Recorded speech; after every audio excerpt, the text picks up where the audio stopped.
Kaikuren ustez, ekoizpen arduratsua da behiak gure larreetako belarrez elikatzea eta horrela gure ingurunea zaintzea. Kaiku kilometro zero, ekoizpen arduratsuko esnea.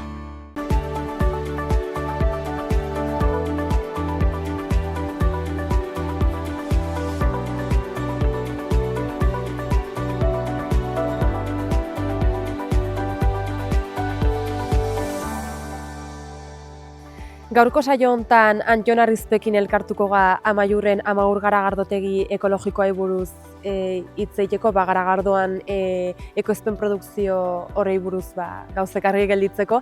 Eta beste alde batetik Mikel Maestrenarekin elkartuko ga Satbezen Artea enpresari eta behi granjari hitz egiteko.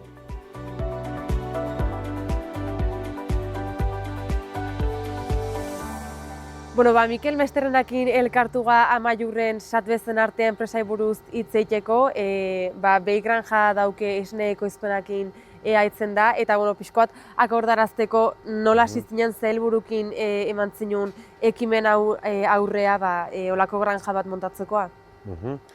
Pues, nire aitek eta bazazkoten behiak, eta nik, estudioak akitu nitulek, segitu nuen hemen lanian, eta hementxetan hasi ginen, lehenbizien nabe txikio, gero ondixo, eta hemen segitu hor da, ondarrean lehiakortasuna ez galtzeko, segitu hor zen muguz inbertitzen, eta onditzen, eta hobetzen, eta investigatzen, eta ez da gelditzen.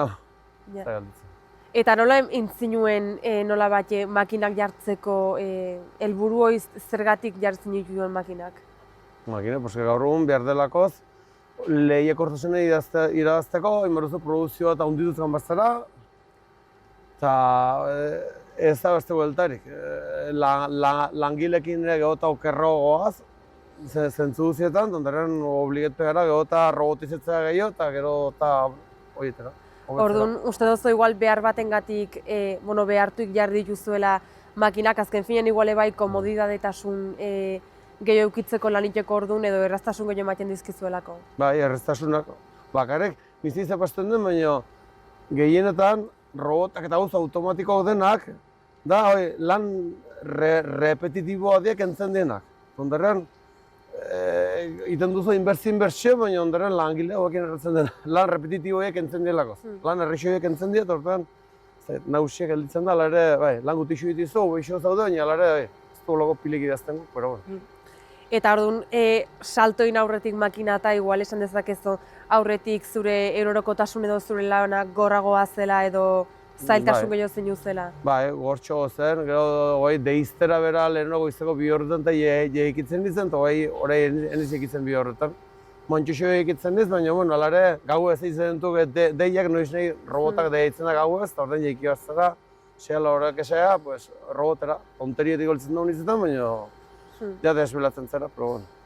Eta aldaketa hoik ematekin bai pentsatzen dut egokitze bat eman behar izan zinuela, ez? Nola, egokitza? Egokitze bat eman behar izan zinuela granjan edo ebai egorokotasuneko lan. Bai, inbartie modifiketu ardie, kuarrako, ez dakit, kuarrako pasillo eta denak inbartie robotan arabera enesarri. Gara, gero aurten nahi jarri du, mamenta hora, esne mateko automatikoa, horrek kentzen du lan haunitz. Eta, orai beste guztute igaena patzen, giheleko aldean duen makina hau bera, unek iten du pizetik, iten du solido alde batera behesi eta likido beste aldera. Eta gero solidoi, gara botatzen behi eta laspa barrean hau, botzen du ongarri hau. Eko pixke komplexua da, lan pixke deliketu da, baina behi daude, ongi daude, eta batzen du ongi funtzionatiko horreztek. Bozka kusten boraken, pero... Eta zure egunerokotasune nola da? Nola bat aldaketa oikin lehen aipatu ditunak, pentsatzen makinakin bai eman dela, ez? Horai ekitzen ez, berantxo, lehen oino beranta, horai ekitzen ez, goizeko bosterretan taula. Eta, errexo da lana da, egon bartzara hemen, eskuz, gure eskuko, eskuko kalbiak akabatu dira, errexa da, lan errexa da, arrant errexa da. Ez da inderegin barriek, eta, hola da. Azken finean igual erraztasun handigo bat ematen du makinak jartzea, eta bai teknologiak orduan igual konfiantza bat ematen izue horren alde itekin, ez? Bai, enborzu konfietu hor duzu, ez dakit zuk irakurtzen dituzu igual aldizkarietan eta gauzetan ze gaurkotasun, ze gauz berri badiren honak, interesante denak eta gu ondoren esazten du. Uste bu rentablea dela, bai, itzinen behar da, konta batzuk emartuzu, errentagarri den zuetzatu ez, baina, bueno. Eta ekoizpen prozesui dagokionez nolakoa da, zenbait behi dauzkezue? Behiek, orai denetara izango dut izan bat dira. 200 eta 80 piko dira. Deizte momentuen 190 bat egara deizten momentu. Bestia behi antxak eta behi antzuek eta bueno. Eta denak robot sistema horrekin jazten dituzue? Bai. Dauzkat lau robot eta bueno. Hor deizten ditu, aize deizten ditu lau robotan artean. Eta elikadurei dagokionez zer jaten duen orokoan deno, zer ematen dozu azken finen kalidadezko produktu bat ateatzeko hortik? Bai, kalidadezkoak eta hauniz, jate dute, unas limas jaten hau behiok, beti maten dugu, denetik maten dugu, erosten dugu, lehenik konsultatzen dugu nutrologoakin, zer den komenigarri erostea, eta zeko prezio komeni den, eta gero behin arekin egon tondoan erosten du. Fruto bat ebestea dauzkogu silo batzuk, eta handena goten dira almazenatu, zaintzen moizu plastikoakin ongi tapatu eta ongi zapatu eta denekin, hartzen da jateko hartzen da gero pensu eta den erosi. 6-8 ingrediente nahazten ditugu karramezkla horian eta baten du egunero jatera. Eta gero lortzen den produktorrekin, esnekin nora bideratzen duzue, esan bezala lehiakortasun bat bai mantentzeko zuen? Kaikuri zabaltzen dio, gara gote esne iso erratzen, orai de etxore tankea itzineko txikiegi gelditu dut, eta erosigu berri bat, eta beti gauz berriak esarriz, ahondituz, piteka, Naiz eta gizarteak ez dakit ematen du, ez duela nahi onditzea, baina ondarrean obligatzea behartu gara.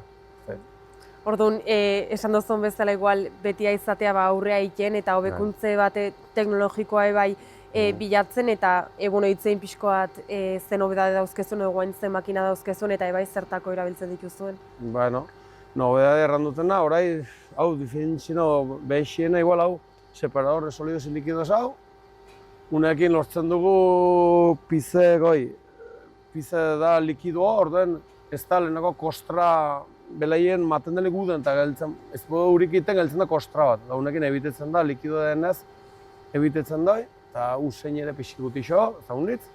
Ja gero solido erratzen dena erabiltzen du behi inaurtzeko eta behi hau da komodo. Naiz eta argi erratzen den desente, bai. Argi dezente konsumitzen duen, horretarako ere pagatu dut aurten argi plaka gehiago, denon oskean instalazion politina, hori hunditu dut.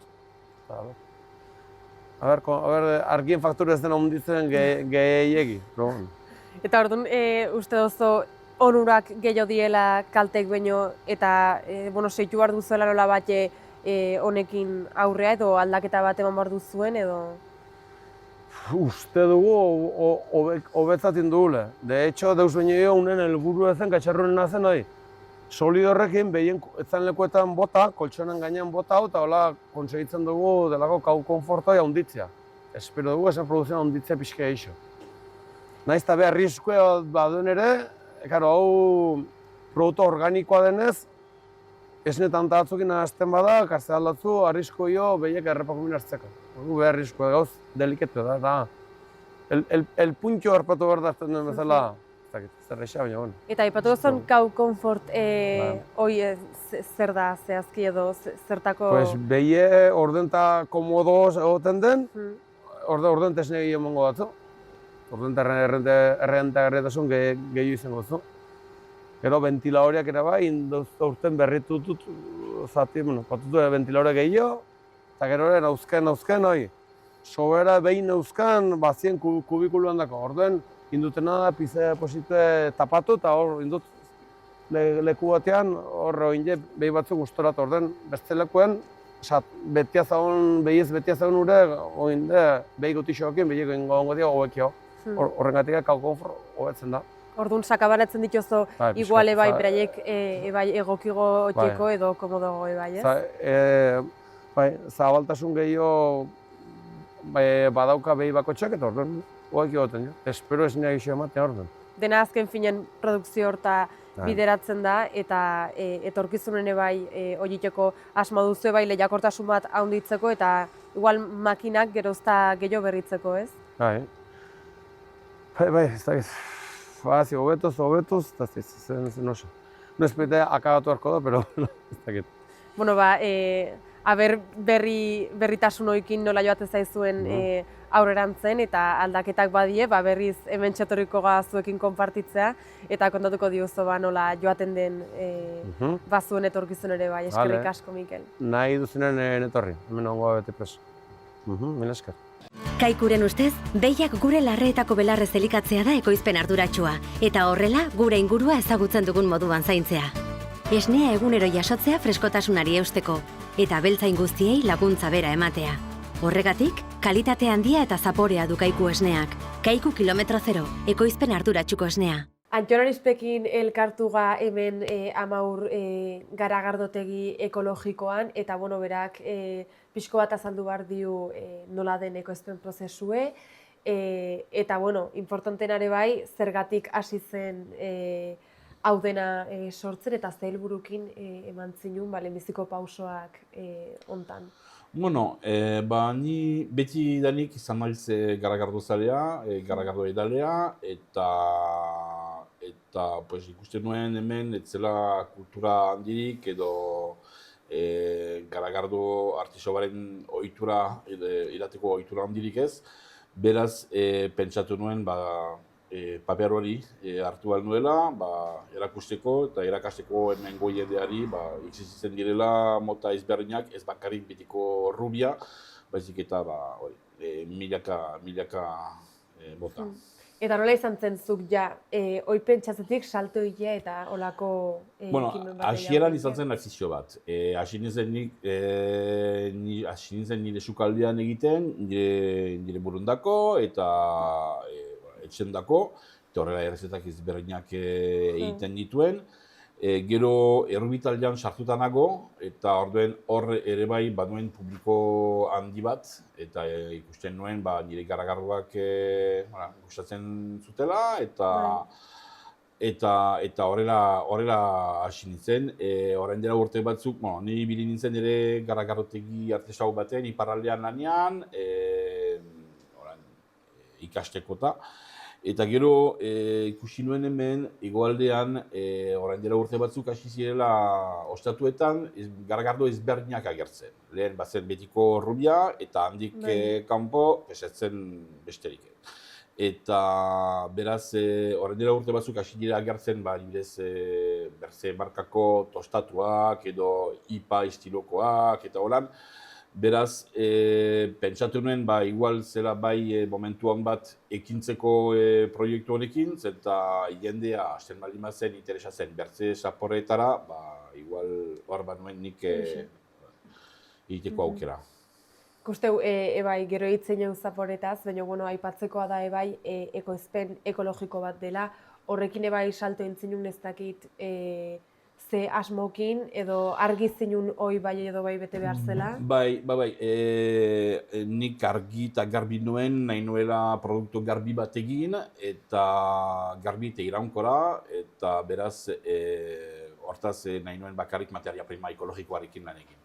Ez da erresa, zenta hemen ekoizpen ekologikorik arras gutxirago, baina, pixkanaka ari naiz bereskuratzen, momentuz, materia prima ikartzen nuen, dena Belgikatik, zenta garagardondako garagardoaren lurraldea da, beraz, badute esperientzia handia eta katalogo handiak, eta hortaz hasi naiz handik ekartzen, baina gero aurkitu ditut ekoizle txikiak, lupulo ekoizle txiki bat aurpatu dut Igeldo aldean, berak ekologikoki lan egiten du, eta orain lupuloa adibidez ekartzen dut Gipuzkoatik. Malta segitzen dut Belgikatik ekartzen, baina badut esperantza etorkizun hurbil batean bertze ekoizte txiki batzuk harpatzea, ebengo materia primariekin lan egiteko, baina beti ekologikoki. Materia primak hemen ikusteu badauzkezola. Bai, hau da, erakusteko jendeari, ze materia prima erabiltzen dugun garagardo gintzan. Eta, bueno, jaketa hemen gaudene esplikatu igual ze berezitasun dauzken bakoitzek, eta zergatik iten dozen justo materia prima horren aldeko apostue. Bai, materia prima horren alde, bat ekologikoa delako, kalitatezkoa delako, eta azkenean produktu bat alimentizio sortzen duzulaik, izan behar duzu konfiantzia handia zure hornitzailetaz. Gero hemen, agertzen dire, behar diren osagai principalak garagardoa egiteko. Garagardoa izena izateko behar diren lau osagai. Ura, malta, lupuloa eta lebadura. Hauek, bat falten baldin bada, ezin da edari honi zerbeza edo garagardoa izena eman. Beraz, hemen ditugu osagai garantzitsuenak, garagardoa egiteko behar da malta base bat, malta base honek ekarriko du azukre gehiena, eta azukre hori bihurtuko dugu alkohol eta gasa, eta malta bereziak. Malta hori, baseak ikarriko dute azukrea, malta bereziek aldiz ikarriko dute zaporea eta kolorea. Ikusi alduzun bezala, hor dituzte kolore bereziek, eta tratamentu berezi bat jaso dute horrelako koloreak izateko. Batzuk tostatua eta batzuk adibidez beltza egiteko, torrefakzio prozesuatik pasatzen dire lortzeko kolore hori, eta horrela lortzen dugu kafe zaporea garagardoan. Kaferik gehitu gabe. Eta, erdiko hau, nik binipin ez dakit zer den? Bai, erdikoa ematen du, peleta, igurrezko peleta, baina, pelet da, baina lupuloa da. Lupuloa da kontserbante natural bat, baina baita ere mikaztasuna ikartzen duena garagardoan. Beraz, normalki lupuloa lore bat da, Gipuzkoatik ikartzen dudan hori, lupuloa horrela da, igeldotik ikartzen dudan lupuloa lore bat da, baina garagardo gintzan lan egiteko erresago edo errosoagoa da pelet formatuan. Eta konzentratuagoa denez, horrela denbora, energia eta dirua aurrezten dugu. Hortaz, hor ikusten duzu pelet formatuan, baina hau da lupuloa. Lorre bat da, narbain. Eta, ekoiztuen prozesun, ez dakit maltatzea, fermentazioa, oidena, ez dakit entzate nola izaten da, edo zeiten duzu? Maltatzea nik ez dut hori egiten. Nik malta erosten diot malteria bati, eta haiek egiten duten lan hori. Gero malteatzea, malta jende honizek pentsatzen du dela zereal bat aparte. Ez, malta da prozesu bat egiten zaiona zereal bati. Zereal hori izan alda arroza, garagarra, garria edo hartoa. Nire kasuan nik bakarrik erabiltzen dut garria eta garagarazko maltak. Horiek nobleak deitzen ditugulako. Bertze maltak, arrozanak eta hartuanak ez diren nobleak. Garagardo izan, guk garagardo artisauak ez dugu hori erabiltzen, normalki. Oso gutxi erabiltzen dugu. Aldiz industrialetan bai erabiltzen dute. Eta... Fermentatzea. Hori, orduen maltatzea zer da zereala kimutzeko baldintzatan jartzea, behar den zitasuna guztiarekin eta justu kimua ateratzen delaik orduen blokeatzen da prozesua eta tostatzen da. Blokeatzeko eta gelditzeko prozesu hori. Eta horrela, hori esker barnean duen almidoia guk bihurtu ahalko dugu azukre. Nola egingo dugu? Garagardoaren basea da infusio bat egiten duguna malta horiekin. Orduan egiten dugu gure malta nahasketa eta egiten dugu infusio bat hor dagoen lapikoan. Hor ikusten duzu lapikoan, lapiko xurian. Eta hor goian zintzerikatzurik ikusten duzuna da tearen bolsa izango baliz bezala. Beraz, lapikoa urrez betetzen dut, beroz betetzen dut, gero malta uretan bustitzen dut, temperatura eta etapa ezberdinak errespetatu behar dira, gorputza edo gorputz gabeko garagardoa ateratzeko, eta gero azukrea eta dana ateratzeko. Infusioi bukatua delaik, orduan ateratzen dugu malta, argitzen dugu, berreskuratzeko atera duen, soltatu duen azukre gehiena, edo alik eta gehiena.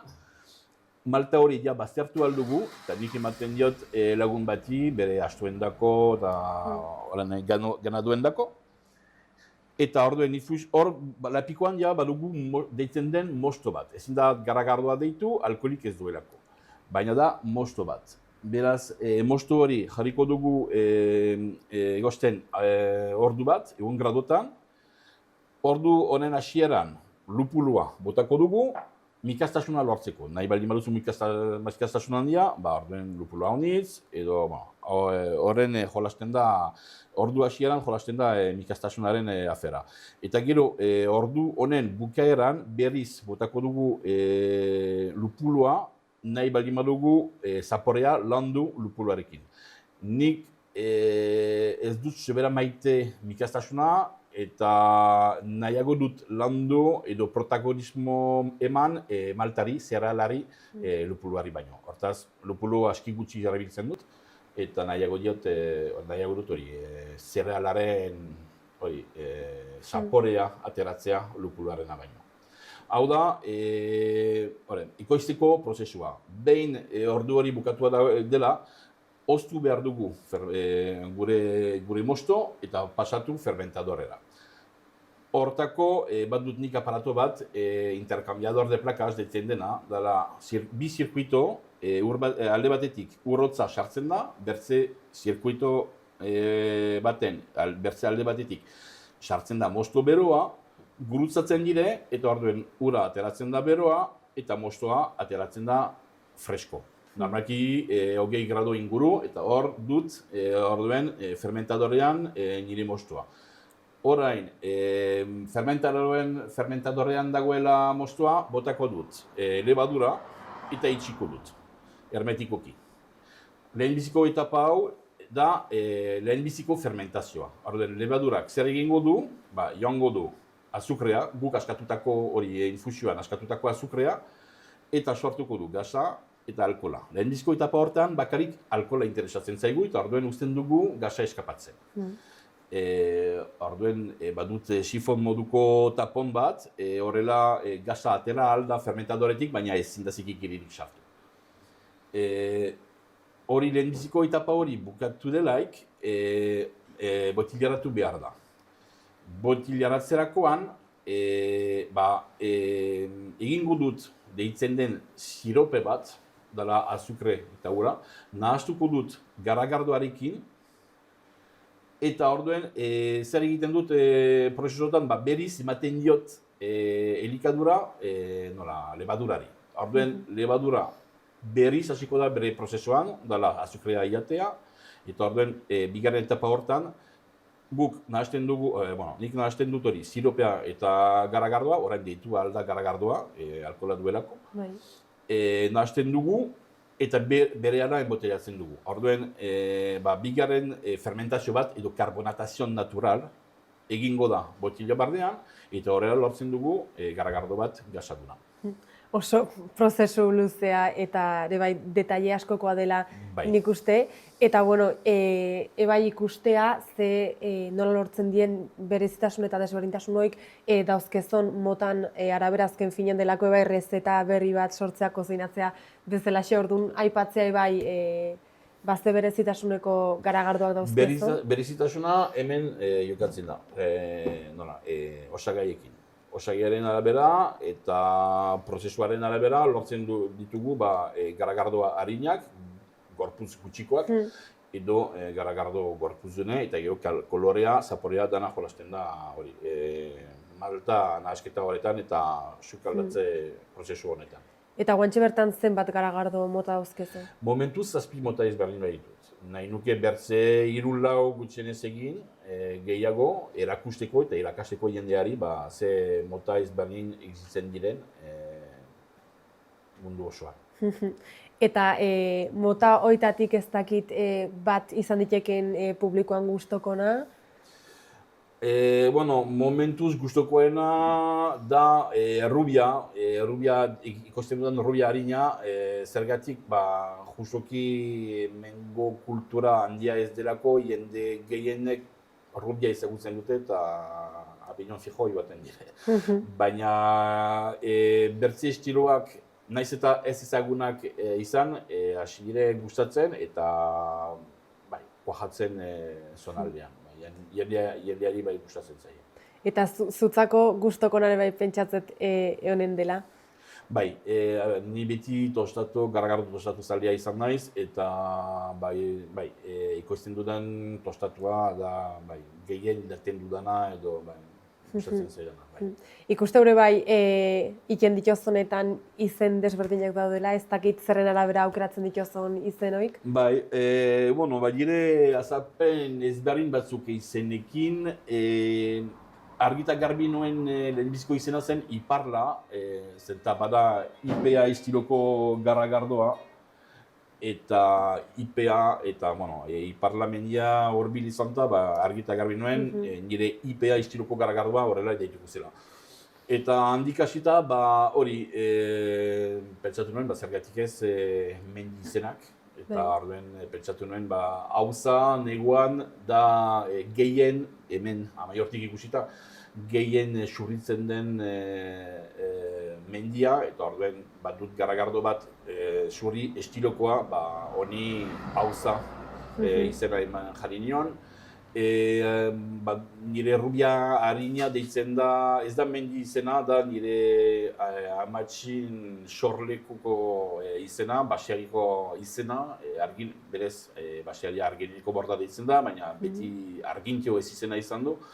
Eta nahi nion amatxiri hemenaldi txiki bete egin, beraz hortaz okeratu dute izen hori. Gero 1422 hemengo gudariei ere, orain dela 400 urte hemengo gazteluan borrokatu zuten gizonei hemenaldi txiki bete egin nahi nien, beraz hortaz data hori izena gise.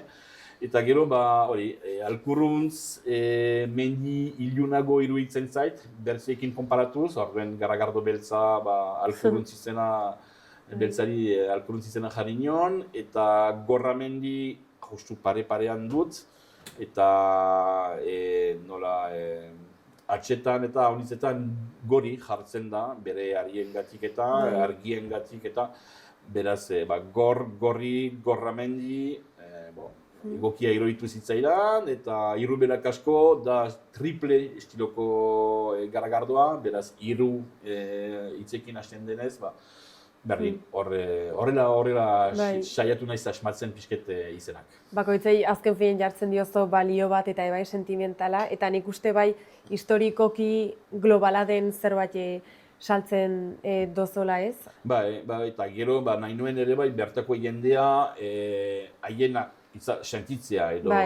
identifikatzea nola bat salmentakin. Hori da. Eta, salmenta aipatuz azokatan ibiltzeza orduan Amaiurreko toki honetan, eotez aparte, beste norbait bideratzen dozo hildakoa, ez? Bai. Hemen salmenta gehiena hemen egiten dut, baina gero astibururo plazaz-plaza ibiltzen naiz, azoka, eta azkenean ezagun arazteko nire produktua, atera behar da bastandik.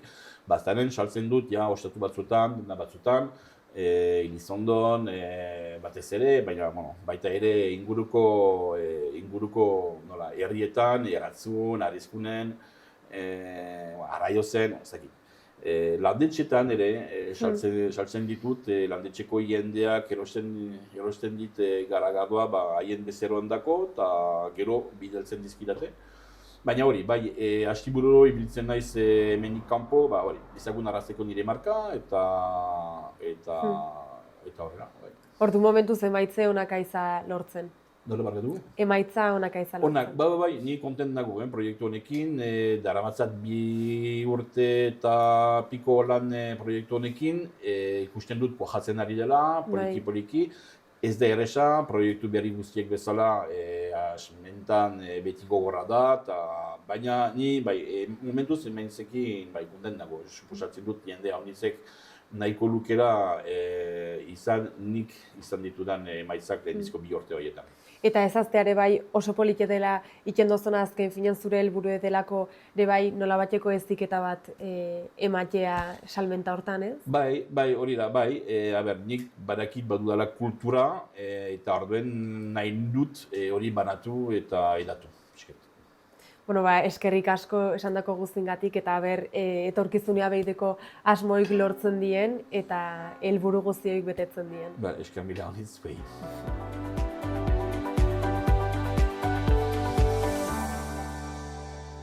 Bueno, hauxe izan du da dena gure partetik eta badakizue, heldu den asten gai gehiokin etorriko ga.